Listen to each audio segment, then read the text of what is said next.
నమస్కారం ఘంటారావానికి స్వాగతం. ప్రధానాంశాలు. ఇరాన్పై మళ్లీ దాడులకు దిగిన అగ్రరాజ్యం. క్షిపణి ప్రయోగ కేంద్రాలపై బాంబుల వర్షం.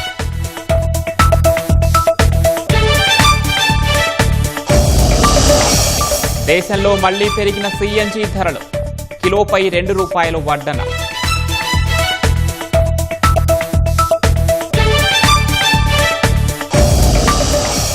అనంతపురం జిల్లా వన్నెదొడ్డి వద్ద ప్రైవేటు బస్సు బోల్తా. 30 మందికి గాయాలు. ఆసుపత్రికి తరలింపు.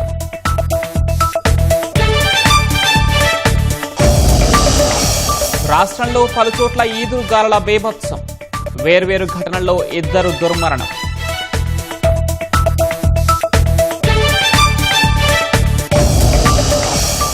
దేశంలో ఎబోలా కేసులు లేవన్న కేంద్రం. ముందస్తు జాగ్రత్తలతో సిద్ధంగా ఉన్నట్లు వెల్లడి.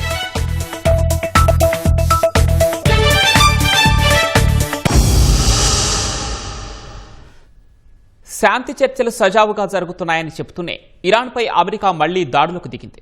ఆత్మరక్షణ కోసం ఇరాన్ క్షిపణి ప్రయోగ కేంద్రాలు, సీమైన్స్ అమర్చే బోట్లను లక్ష్యంగా చేసుకున్నట్లు అమెరికా సైన్యం ప్రకటించింది. ఇరాన్తో శాంతి ఒప్పందం ఉన్న నేపథ్యంలో పూర్తి స్థాయి నిగ్రహం పాటించామని చెప్పుకొచ్చింది. ఇరాన్పై మళ్లీ అమెరికా సైన్యం దాడులు చేసింది. దక్షిణ ఇరాన్లోని క్షిపణి ప్రయోగ కేంద్రాలు, మైన్లను అమర్చే పడవలపై ఆత్మరక్షణ కోసం దాడులు చేసినట్లు తెలిపింది. ఇరాన్ బలగాల నుంచి ఎదురయ్యే ముప్పుల నుంచి తమ దళాలను రక్షించుకోవడానికే ఈ దాడులు చేసినట్లు యుఎస్ సెంట్రల్ కమాండ్ ప్రతినిధి కెప్టెన్ టిమ్ హాకిన్స్ ఒక ప్రకటనలో తెలిపారు. అయితే ఇరాన్తో కొనసాగుతున్న కాల్పుల విరమణ నేపథ్యంలో తమ సైన్యం సంయమనం పాటిస్తోందని వివరించారు. ఇరాన్ నుంచి ఎలాంటి ముప్పు ఉందో మాత్రం హాకిన్స్ వివరించలేదు. అమెరికా సైన్యం దాడులతో ఇరాన్ దక్షిణ ప్రాంతం పేలుళ్లతో మారుమోగినట్లు తెలుస్తోంది.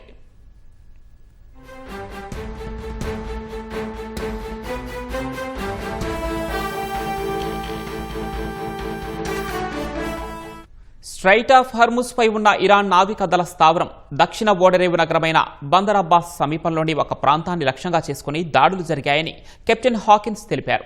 పేలుళ్ల శబ్దాలు వినిపించిన తర్వాత బందర్ అబ్బాస్లోని స్థానిక అధికారులు దర్యాప్తు చేస్తున్నారని ఇరాన్ ప్రభుత్వ మీడియా తెలిపింది. అమెరికా తాజా దాడులపై ఇరాన్ ఇంకా స్పందించలేదు. అమెరికా ఇరాన్ మధ్య జరిగే శాంతి ఒప్పందంపై ఈ దాడులు ఎలాంటి ప్రభావం చూపుతాయో అని ప్రపంచ దేశాలు ఆందోళన వ్యక్తం చేస్తున్నాయి.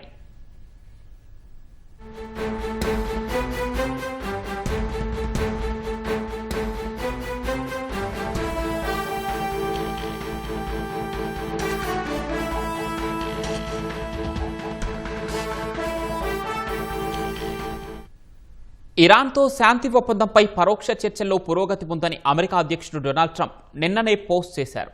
శాంతి చర్చలపై సోమవారమే సమాచారం వస్తుందని భారత పర్యటనలో ఉన్న అమెరికా విదేశాంగ మంత్రి మార్కో రూబియో కూడా తెలిపారు. ఒప్పందానికి అంతా సిద్ధమైందంటూ చర్చలకు మధ్యవర్తిగా ఉన్న పాకిస్తాన్ ప్రధాని షహబాజ్ షరీఫ్ చైనా పర్యటనలో చెప్పారు. ఇక ఒప్పందంపై ప్రకటన రావడమే అనుకుంటున్న తరుణంలో అమెరికా సైన్యం దాడులు చేయడం ప్రాధాన్యం సంతరించుకుంది.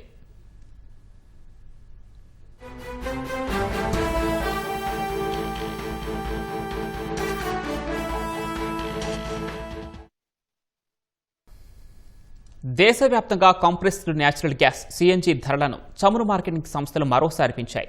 సిఎన్జి కిలోకు ₹2 చొప్పున పెంచుతూ నిర్ణయం తీసుకున్నాయి. మే 15 నుంచి సిఎన్జి ధరలు పెరగటం ఇది 4వసారి. తాజా పెంపుతో దేశ రాజధాని ఢిల్లీలో కేజీ సిఎన్జి ధర ₹83.09 పెరిగింది.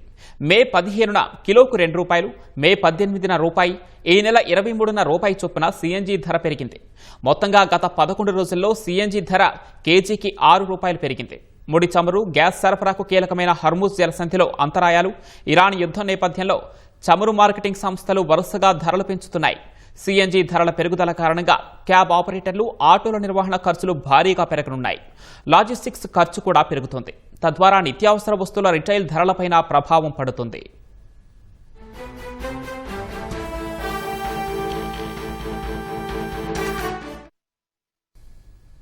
అనంతపురం జిల్లా గుత్తి మండలం వన్నెదొడ్డి గ్రామ సమీపంలో 44వ జాతీయ రహదారిపై ఉదయం ప్రైవేటు ట్రావెల్స్ బస్సు బోల్తా పడింది.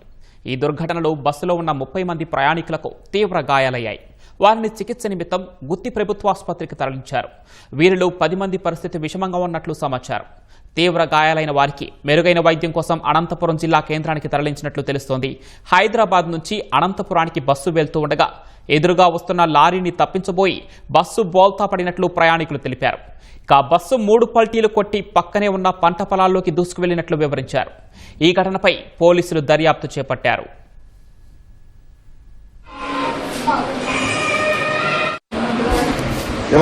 తెలుసా మీకు ఏమైనా గుర్తుందా జరిగిందో?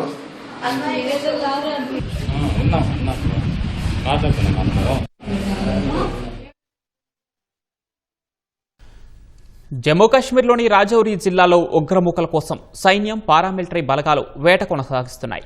డోరిబల్, గంభీర్, మొగ్లా అటవీ ప్రాంతంలో భారత సైన్యం, జమ్మూ కాశ్మీర్ పోలీసులు, సిఆర్పీఎఫ్ బలగాలు సంయుక్తంగా చేపట్టిన నిర్బంధ తనిఖీలు 4వ రోజుకు చేరాయి. అటవీ ప్రాంతంలో ఉగ్రవాదులు నక్కారని నిఘా వర్గాలు ఇచ్చిన సమాచారం మేరకు సంయుక్త ఆపరేషన్ను చేపట్టాయి. 3 రోజులుగా అక్కడ భారీ ఎత్తున ఎదురుకాల్పులు జరుగుతున్నట్లు తెలుస్తోంది. ముష్కరులు ఎటూ తప్పించుకొని పోకుండా పెద్ద సంఖ్యలో బలగాలను మోహరించారు.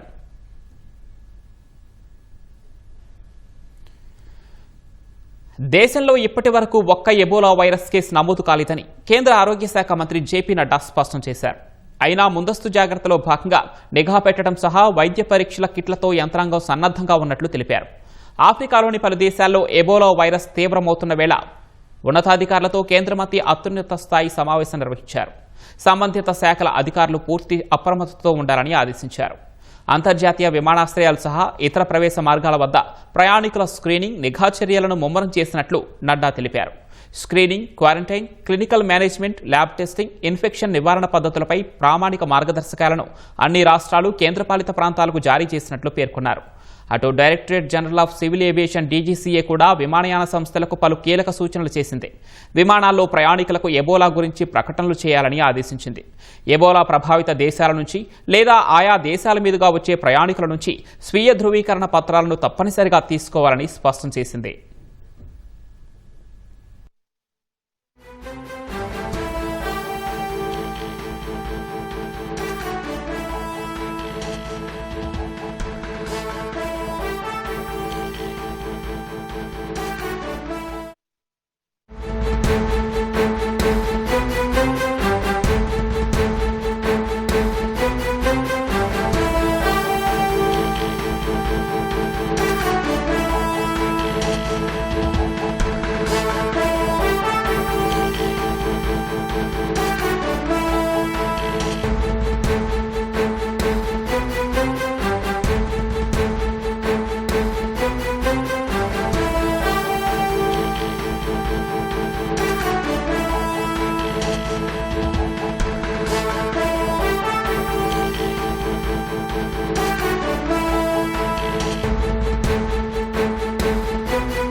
అనంతపురం జిల్లా రాప్తాడులో వైసీపీ మాజీ ఎమ్మెల్యే తోపుదుర్తి ప్రకాష్ రెడ్డి సోదరుడిని పోలీసులు అదుపులోకి తీసుకున్నారు.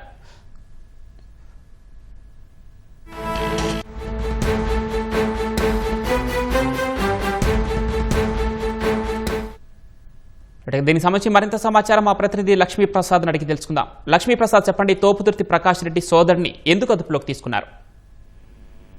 పవన్ తోపుదుర్తి ప్రకాష్ రెడ్డి వైసీపీ మాజీ ఎమ్మెల్యే సోదరుడు తోపుదుర్తి రాజశేఖర్ రెడ్డి, తర్వాత ఆయన ప్రధాన అనుచరుడు వెన్నపూస జైపాల్ రెడ్డిని పోలీసులు అదుపులోకి తీసుకున్నారు. రూరల్ పోలీస్ స్టేషన్ లో విచారిస్తున్నారు. దీనికి ప్రధాన కారణము అదే తోపుదుర్తి గ్రామానికి చెందిన ఉమా మహేశ్వర్ రెడ్డి డిసెంబర్ 2024లో రైలు కింద పడి ఆత్మహత్య చేసుకున్నాడు.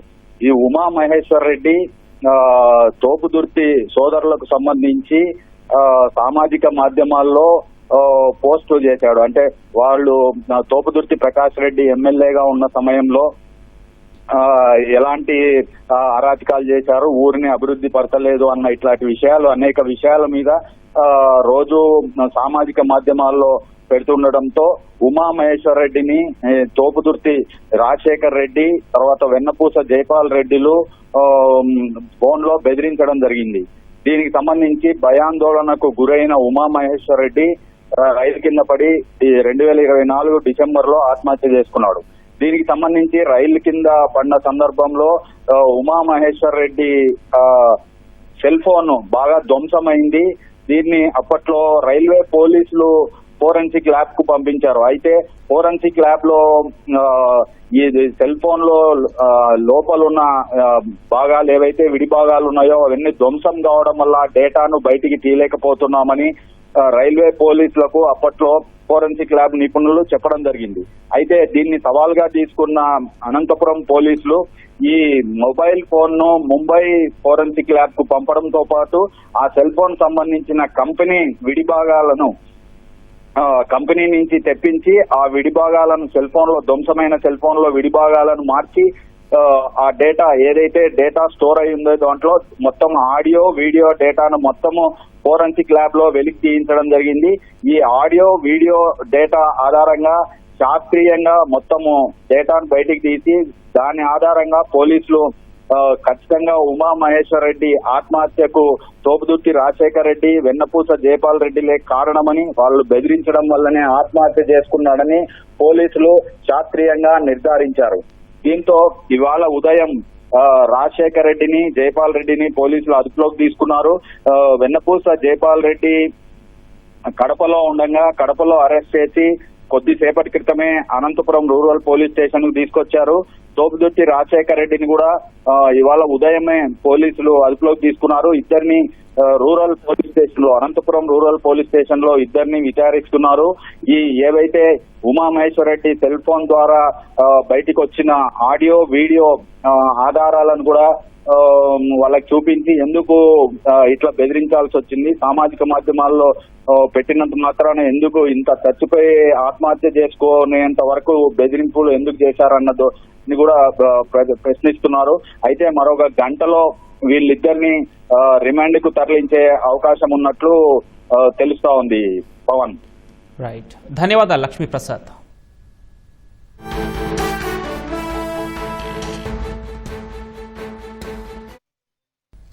రోహిణి కార్తె తొలి రోజే వాతావరణం ఊహించని మలుపు తిరిగింది. నిప్పులు కురిపించాల్సిన భానుడు ఒక్కసారిగా శాంతించగా సాయంత్రానికి ఆకాశం మేఘావృతమై వరుణుడి ప్రతాపం చూపాడు. ఎండల తీవ్రత స్థానంలో రాష్ట్రంలో పలుచోట్ల ఉరుములు, మెరుపులు, ఈదురుగాలులు విరుచుకుపడ్డాయి. బలమైన గాలుల ధాటికి ఓ టోల్ గేట్ పైకప్పు కూలింది. చెట్లు, విద్యుత్ స్తంభాలు విరిగిపడ్డాయి. అకాల వానలకు వేర్వేరు ప్రాంతాల్లో 2 ప్రాణాలు కోల్పోయారు.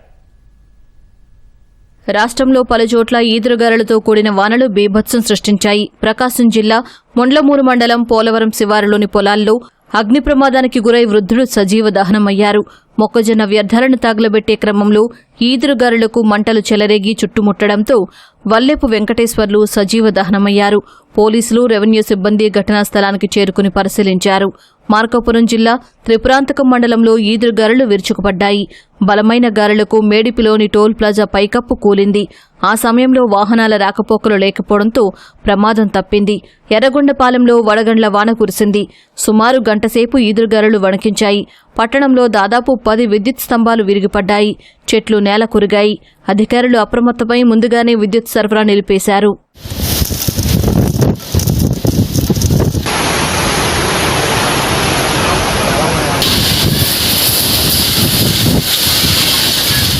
పల్నాడు జిల్లా ఎడ్లపాడులో వర్షంతో పాటు వీచిన బలమైన గాలులు ప్రజలను వణికించాయి.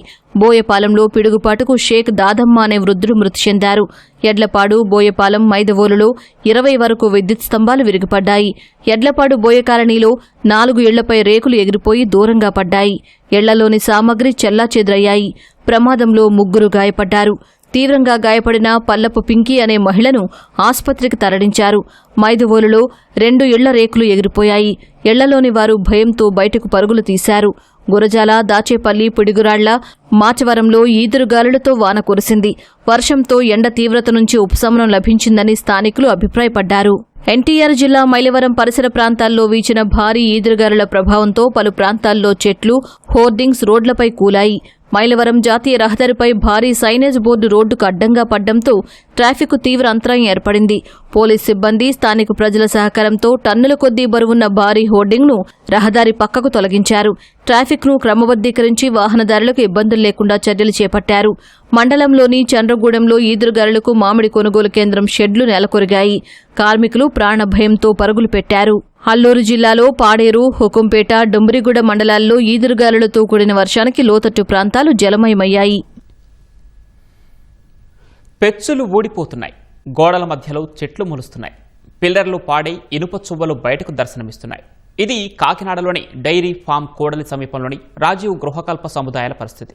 2008లో ప్రారంభమైన ఈ G+2, G+3 అపార్ట్మెంట్లు 75% దెబ్బతిని శిథిలావస్థకు చేరుకున్నాయి. దీంతో ఎప్పుడు ఏం జరుగుతుందోనని జనం బిక్కుబిక్కుమంటూ బతుకుతున్నారు. రాజీవ్ గృహకల్ప సముదాయాల ప్రస్తుత పరిస్థితిపై మా ప్రతినిధి ఈశ్వర్ మరింత సమాచారం అందిస్తారు. మనం కాకినాడ నగరంలోని డైరీ ఫామ్ సమీపంలో ఉన్నటువంటి రాజీవ్ గృహ సముదాయాల వద్ద ఉన్నాము. ఉమ్మడి రాష్ట్రంలో 2004 సమయంలో ఇక్కడ ఈ గృహ సముదాయాల నిర్మాణం అయితే చేపట్టారు. 2008లో నిర్మాణం మొత్తం కూడా పూర్తి చేసుకుని ఇక్కడ స్థానికులకి అయితే ఈ గృహాలను అందజేయడం జరిగింది. సుమారు 285 కోట్ల వ్యయంతో అయితే ఈ గృహాలను కూడా నిర్మించడం జరిగింది. సుమారు 2139 గృహాలను అయితే ఇక్కడ నిర్మించడం జరిగింది. గత 18 ఏళ్ల నుంచి కూడా ఇక్కడ చాలా మంది ఇక్కడ నివాసం ఉంటున్నారు. గృహ సముదాయాలన్నింటినీ కూడా కాస్త శిథిలావస్థకు చేరిపోయి ఉన్నాయి. అయితే దీంతో ఇక్కడ స్థానికులందరూ కూడా తీవ్ర సమస్యలు ఎదుర్కొన్నారు. ప్రధానంగా ఎలాంటి సమస్యలు వీళ్ళకి ఎదురవుతున్నాయి, ఇప్పుడు ఈ భవనాల పరిస్థితి ఎలా ఉంది, ఇక్కడ ఉన్నటువంటి G+2, G+3 నిర్మాణాలు అసలు ఏ విధంగా ఉన్నాయి, ప్రస్తుతం ఇక్కడ నివాసయోగంగా ఉన్నాయా లేవా, ఇక్కడ ఉన్నటువంటి స్థానికులను అడిగి తెలుసుకుందాం. దగ్గర ఇక్కడ ఫ్లాట్స్ ఇచ్చి ఒక 18 years అవుతుంది. సో ఏంటంటే ఫస్ట్ లో కొంచెం బాగానే ఉండేవి. ఈ మధ్యలో అయితే మాత్రం ఫ్లాట్స్ చాలా ఘోరంగా మొత్తం నేరలు వచ్చేసినాయి. గట్టిగా గాలిసిన కూడా భయం వేస్తుంది మాకు. అలా అయిపోయింది. దానికి తోడు ఏంటంటే ఆ ఫ్లాట్ లో మొక్కలు మొలిసిపోతున్నాయి ఎక్కడికక్కడ. సో ఏం చేయలేకపోతున్నాము. పిచ్చిలు కింద రాలిపోతున్నాయి. ఒకవేళ ఒక ముగ్గురు కలిపి అపార్ట్మెంట్ లో పైన మాట్లాడుకుందామని కూడా సడన్ గా పిచ్చిల మీద పడుతున్నాయి. భయం వేస్తుంది. పిల్లల కోసం మరీ భయం వేస్తుంది. చిన్నపిల్లల కోసం మనం అంటే ఏదో పర్వాలేదు, చిన్నపిల్లలు ఎక్కడ పిచ్చిలు పడతాయనో భయం వేస్తుంది. ఒక్కోసారి అయితే పెద్ద పెద్ద అండలుగా కూడా మీద పడిపోతున్నాయి. మాకేమైనా చేస్తారని అనుకుంటున్నాము, కానీ ఏం అవ్వట్లేదు. ఎవరికి చెప్దామని కూడా మాకు పరిష్కారం ఏమీ లేదు. మా ఫ్లాట్స్ పిచ్చిలు ఊడిపోయి పిల్లర్స్ అవి ఇరిగిపోయి మొత్తం ఎక్కడెక్కడ పడిపోతున్నాయి. పైన ఫ్లాట్స్ అవి పడిపోతున్నాయండి. మొత్తం స్లాబ్లన్నీ ఇరిగిపోతున్నాయి. పిల్లర్స్ అయ్యి ఇరిగిపోయినాయండి. పిల్లర్స్ అయ్యి ఇరిగిపోతున్నాయి. అచ్చులు పిచ్చిలు కింద ఊడిపోతున్నాయి స్లాబ్లో. అధికారులు ఏమైనా స్పందించి న్యాయం చేయగలరని ఆలోచిస్తున్నాం. మా పేటలు చూస్తాయండి పడిపోతున్నాయండి. ఎప్పుడు పడిపోతాయో కూడా తెలియదండి. గాలి దుమ్ము వస్తుంటే భయం వేసేస్తుందండి. బయటకు వచ్చేయడం వస్తుందండి. మేము అందరం కూడా అంతలా పోయినాయండి. ఎప్పుడో 20 సంవత్సరాలు అవుతుందండి ఇల్లు ఇచ్చి మాకు. అలాగే ఉన్నాం. ఒకవేళ ఏదైనా పడిపోయినా మాకు ఏ దావా లేదండి. ఎక్కడికి వెళ్ళాలో కూడా తెలియలేదండి మాకు. అయితే శుభ్రంగా సేడంతా పడిపోతుందండి. ఎవరు కూడా పట్టించుకుంటా లేదండి. ఎవరో చేస్తలేదు కూడా అండి. మేము బాధపడుతున్నాం, చాలా బాధపడుతున్నామండి. అది ఏమైందంటే మనుషులు ఏ రాతి మీద పడిపోయిందంటే ఏమైపోతాం కూడా మాకే తెలుస్తలేదండి. అంతలాగా ఉంటుంది.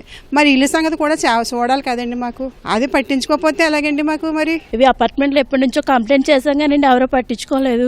ఎవరు వచ్చినా కూడా చూస్తున్నారు, వెళ్ళిపోతున్నారు. ఈసారి మొత్తం పడిపోయేలా ఉన్నాయండి. మాకు వర్షం వస్తే కనుక ఇంట్లో ఉండడానికి ఉండలేదండి. మాకు వర్షం తాటకి ఇంట్లో ఉన్నట్టుగానే ఉంటుంది. చాలా దారుణంగా ఉన్నాయండి. ఎవరు పట్టించుకోలేదు ఇప్పుడు దాకాని. పెచ్చిలు ఊడిపోతున్నాయండి. గోడలు కూడా పడిపోతున్నాయి. వాటర్ ట్యాంక్ అయితే అసలు బాగోలేదండి. మొత్తం ఎప్పుడు పడిపోద్దని భయంగా ఉంటున్నాం ఈ ఫ్లాట్లో అయితే. ఎవరో కూడా పట్టించుకోవట్లేదండి మమ్మల్ని. మా ఇల్లు అస్సలు బాగాలేదు. మన ఏ ట్యాంక్ అయితే మొత్తాన్ని కూలిపోయేలాగా ఉందండి. మాకు ఎవరు కంప్లైంట్ చేసినా పట్టించుకోవట్లేదండి. మా ఇల్లు కొద్దిగా బాగా చేసేలా చూడండి. నీళ్ళ ట్యాంక్ పాడైపోయిందండి. ఇళ్లలో కూడా చాలా దారుణంగా వర్షం వస్తే కారిపోతుంది. ఇంటి ముందు కూడా అస్సలు పెచ్చులు ఎప్పుడు పడిపోతే పిల్లల మీద మాకు తెలియదండి. అలా ఉందండి మా ఇల్లు. మా ఇల్లు కూడా శుభ్రంగా పెచ్చులు అలాగ ఊడిపోయింది. ఎప్పుడు పడిపోతాయో తెలియదండి. మరి కొంచెం చూడండి మరి ఎన్ని ఇలా ఉన్నాయి. ఇంట్లో కూడా శుభ్రం పడిపోతున్నాయండి. మన లాయన్ గారి మీద ఎంత రాడ్ పడిపోయిందండి. మరి మా ఇల్లు కూడా పెచ్చులు ఊడిపోయి పడుకోవటానికి కూడా ఉండలేదండి.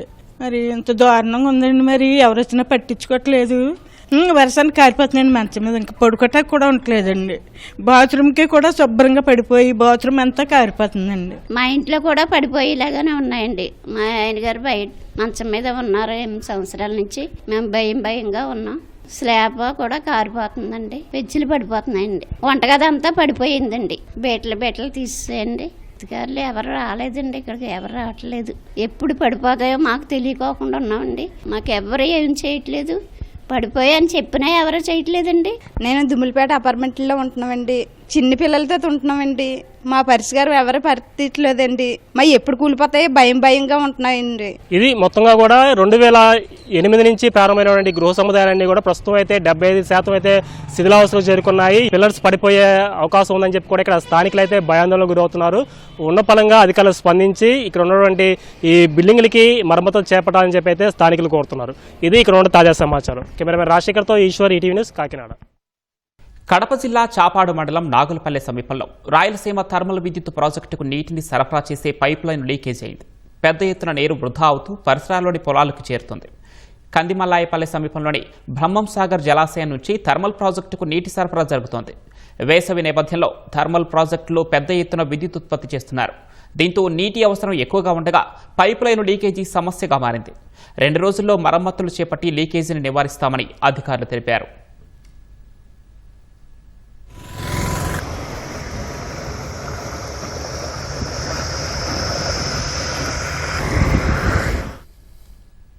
నకిలీ పట్టాలు తయారు చేసి స్థలాలను కాజేసే వారిపై కఠిన చర్యలు తీసుకుంటామని సత్యసాయి జిల్లా కదిరి ఆర్డీఓ వివిఎస్ శర్మ అన్నారు. కదిరిలో సర్వే నెంబర్ 83లోని ప్రభుత్వ భూమికి కొందరు నకిలీ పట్టాలను తయారు చేసి విక్రయిస్తున్నట్లు ఫిర్యాదులు రావడంతో అధికారులు తనిఖీలు చేపట్టారు. ప్రభుత్వ స్థలంలోని అక్రమ నిర్మాణాలను పరిశీలించారు. ప్రాథమిక విచారణలో నకిలీ పట్టాలు ఉన్నట్లు గుర్తించామని రెవెన్యూ అధికారులు వెల్లడించారు. ఆక్రమణదారులపై చట్టపరమైన చర్యలు తీసుకుంటామని హెచ్చరించారు. ప్రభుత్వ ల్యాండ్ లీగల్ ఎన్క్రోచ్మెంట్స్ ఏ ఉన్నాయో వాటి పైన ఆ కన్సర్న్ ఎవరైతే ఉన్నారో వాళ్ళందరికీ కూడా పిలిపించి వాళ్ళకున్న హక్కులు ఏమిటి, గతంలో ప్రభుత్వ పరంగా వాళ్ళకి ఏమైనా అసైన్మెంట్ చేయబడిన ఉన్నాయా అవన్నీ పరిశీలించిన తర్వాత వాళ్ళకి ఇచ్చిన ప్రాప్తికి మాత్రమే వాళ్ళు పరిమితం ఉన్నారా లేదా ఇంకా ఎక్కువ ఆక్రమించుకున్నారా అనేది కూడా గమనించి వాళ్ళకి ఇచ్చిన ప్రాప్తి వరకు కూడా వాళ్ళకి ఎటువంటి డిస్టర్బ్ చేయము. ఎందుకంటే ప్రభుత్వ పరంగా ముందే వాళ్ళకి ఇవ్వబడింది. ఒకవేళ అది కాని పక్షంలో ఉన్నట్లయితే అవన్నీ తొలగిస్తామనేసి వాళ్ళు తెలియజేయడం. అలాగే కొన్ని ఎన్క్రోచ్మెంట్స్ కూడా ఇప్పుడు ఈరోజు ఐడెంటిఫై చేశాము. వాటిని కూడా ఈరోజు ముందు నుండి ఈరోజు యాక్షన్ తీసుకుంటున్నాం. అలాగే ఒక కమిటీ కూడా ఫామ్ చేశాము. ఎంటైర్ 83 సర్వే నెంబర్ వాటిపైన పూర్తి స్థాయి నివేదిక వచ్చిన తర్వాత what are the legal encroachments and also of the SN lands ఏవైతే ఉన్నాయో వాళ్ళని ఐడెంటిఫై చేసిన తర్వాత తదుపరి చర్యలు తీసుకుంటామని ఈ ముఖ్యంగా మీకు తెలియజేస్తున్నాను. జమ్మూ కాశ్మీర్లోని ప్రసిద్ధ గుల్మార్గ్ గొండోలాలో రోప్వేలు చిక్కుకున్న 300కు పైగా పర్యాటకులు సురక్షితంగా బయటపడ్డారు. ఆసియాలోని అత్యంత ఎత్తైన ఈ రోప్వేలో అకస్మాత్తుగా సాంకేతిక లోపం తలెత్తడంతో 300 మందికి పైగా పర్యాటకులు గంటల పాటు గాల్లోనే చిక్కుకుపోయారు. నిన్న మధ్యాహ్నం వేళ ఈ సాంకేతిక లోపం తలెత్తగా కేబుల్ కారు సర్వీసును వెంటనే నిలిపివేశారు. ఫలితంగా 65 క్యాబిన్లలో ఉన్న పర్యాటకులు భూమికి దాదాపు 500 అడుగుల ఎత్తులో గాల్లో వేలాడారు. ఆకస్మిక పరిణామంతో పర్యాటకులు ఒక్కసారిగా తీవ్ర భయాందోళనకు గురయ్యారు. ఘటనా స్థలంలో ఎన్డీఆర్ఎఫ్, ఎస్డీఆర్ఎఫ్, జమ్మూ కాశ్మీర్ పోలీసులు, సైన్యం సంయుక్తంగా సహాయక చర్యలు చేపట్టాయి. దాదాపు 7 గంటలు సహాయక బృందాలు శ్రమించి పర్యాటకులను సురక్షితంగా కిందకు దించినట్లు ఉన్నతాధికారులు తెలిపారు. ఈ ఘటనపై సమగ్ర విచారణ జరిపి బాధ్యులపై కఠిన చర్యలు తీసుకుంటామని జమ్మూ కాశ్మీర్ ముఖ్యమంత్రి ఒమర్ అబ్దుల్లా స్పష్టం చేశారు. విజయవంతంగా ఈ రెస్క్యూ ఆపరేషన్ను పూర్తి చేసిన సహాయక బృందాలను కేంద్ర హోంమంత్రి Amit Shah, Jammu Kashmir lieutenant governor Manoj Sinha, CM Omar Abdullah ప్రశంసించారు. పశ్చిమాసియా సంక్షోభం అంతర్జాతీయ ఇంధన మార్కెట్ను కుదిపేస్తోంది. హర్ముజ్ జలసంధిలో రవాణా పూర్తిగా స్తంభించి భారత్పై తీవ్ర ప్రభావాన్ని చూపుతోంది. ఈ క్రమంలో భారత్ అత్యంత వ్యూహాత్మకంగా వ్యవహరిస్తోంది. సంప్రదాయ చమురు సరఫరా మార్గాలు మూసుకుపోయిన నేపథ్యంలో లాటిన్ అమెరికా, ఆఫ్రికా దేశాల వైపు మొగ్గు చూపుతూ దేశీయంగా చమురు కొరత రాకుండా ముందస్తు చర్యలు చేపట్టింది. మధ్యప్రాచ్యంలో సంక్షోభం వల్ల ఏర్పడిన భారీ చమురు లోటును భర్తీ చేసేందుకు భారతీయ రిఫైనరీలు అత్యంత వేగంగా తమ వ్యూహాన్ని మార్చాయి. లాటిన్ అమెరికా, ఆఫ్రికా దేశాల నుంచి ముడి చమురు కొనుగోళ్లను వేగవంతం చేశాయి. ముఖ్యంగా వెనిజువెలా, బ్రెజిల్, అంగోలా, నైజీరియా దేశాల నుంచి దిగుమతులను గణనీయంగా పెంచాయి. భారత్ కు చమురు సరఫరా చేస్తున్న టాప్ 5 దేశాల్లో రష్యా ప్రథమ స్థానంలో ఉండగా రెండో స్థానంలో యుఏఈ ఉంది. 3, 4, 5 స్థానాల్లో సౌదీ అరేబియా, బ్రెజిల్, వెనిజువెలా ఉన్నాయి. గత నెలలో భారత్ రోజుకు 45.7 లక్షల బ్యారెళ్ల చమురును దిగుమతి చేసుకుంది. రష్యా నుంచి వచ్చే చమురు దిగుమతుల్లో ఏప్రిల్ నెలలో కొంత తగ్గుదల నమోదైంది. మార్చితో పోలిస్తే రష్యా నుంచి దిగుమతులు 29.4% తగ్గి రోజుకు 16 లక్షల బ్యారెళ్లకు పరిమితమయ్యాయి. అటు యుఏఈ నుంచి 6,69,700 బ్యారెళ్ల ముడి చమురును భారత్ దిగుమతి చేసుకుంది. సౌదీ అరేబియా నుంచి 6,19,500 బ్యారెళ్ల దిగుమతి జరిగింది. కువైట్, ఇరాక్, ఖతార్, బహ్రెయిన్ వంటి గల్ఫ్ దేశాలు తమ చమురు ఎగుమతుల కోసం పూర్తిగా హర్ముజ్ జలసంధిపైనే ఆధారపడతాయి. యుద్ధం కారణంగా ఈ మార్గం మూతపడటంతో ఏప్రిల్ నెలలో భారత్ కు ఇరాక్ నుంచి వచ్చే చమురు దిగుమతులు పూర్తిగా నిలిచిపోయాయి. గల్ఫ్ దేశాల్లో కేవలం యునైటెడ్ అరబ్ ఎమిరేట్స్, సౌదీ అరేబియాకు మాత్రమే హర్ముజ్ జలసంధితో సంబంధం లేకుండా చమురును పైప్ లైన్ల ద్వారా ఎగుమతి చేసే ప్రత్యామ్నాయ సదుపాయం ఉంది. దీనిని ఆసరాగా చేసుకుని భారత్ ఏప్రిల్ నెలలో యుఏఈ నుంచి దిగుమతులను భారీగా పెంచింది. మార్చిలో రోజుకు కేవలం 2,30,000 బ్యారెళ్లుగా ఉన్న యుఏఈ నుంచి భారత్కు చమురు ఎగుమతులు ఏప్రిల్ నాటికి ఏకంగా 6,70,000 బ్యారెళ్లకు చేరాయి. ఈ సంక్షోభంలో అత్యంత ఆసక్తికరమైన పరిణామం చోటు చేసుకుంది. దాదాపు 7 ఏళ్ల విరామం తరువాత భారత్ తిరిగి ఇరాన్ నుంచి చమురు దిగుమతులను పునరుద్ధరించింది. అంతర్జాతీయంగా చమురు ధరలను స్థిరంగా ఉంచేందుకు అమెరికా ప్రభుత్వం భారత్కు తాత్కాలిక మినహాయింపు ఇచ్చింది. ఈ వ్యూహాత్మక మినహాయింపుతో ఏప్రిల్లో భారత రిఫైనరీలు ఇరాన్ నుంచి ముడి చమురును దిగుమతి చేసుకున్నాయి. అలాగే ఒపెక్ కూటమిలో జరిగిన కీలక మార్పులు కూడా భారత్కు సానుకూలంగా మారాయి. చమురు ఉత్పత్తి కోటాల ఆంక్షల నుంచి విముక్తి పొందేందుకు యుఏఈ మే నెలలో ఒపెక్ కూటమి నుంచి అధికారికంగా వైదొలిగింది. దీనివల్ల భారత్కు యుఏఈ నుంచి మరింత సులభంగా తక్కువ ధరకే ముడి చమురు లభించే అవకాశం ఏర్పడింది. ఏప్రిల్ నెలలో భారత చమురు దిగుమతుల్లో ఒపెక్ దేశాల వాటా మార్చిలో ఉన్న 30% నుంచి ఏకంగా 45.2% పెరిగింది. పశ్చిమాసియా యుద్ధం కారణంగా సంప్రదాయ చమురు సరఫరా మార్గాలు మూసుకుపోయినా భారత్ తన దౌత్య వాణిజ్య చతురతతో ఇంధన సంక్షోభాన్ని సమర్థవంతంగా ఎదుర్కొంటుంది. ఇరాక్ నుంచి సరఫరా నిలిచిపోయిన తరుణంలో అటు రష్యాను అగ్ర సరఫరాదారుగా కొనసాగిస్తూనే ఇటు లాటిన్ అమెరికా, ఆఫ్రికా దేశాలతో కొత్త సంబంధాలను బలోపేతం చేసుకుంటోంది.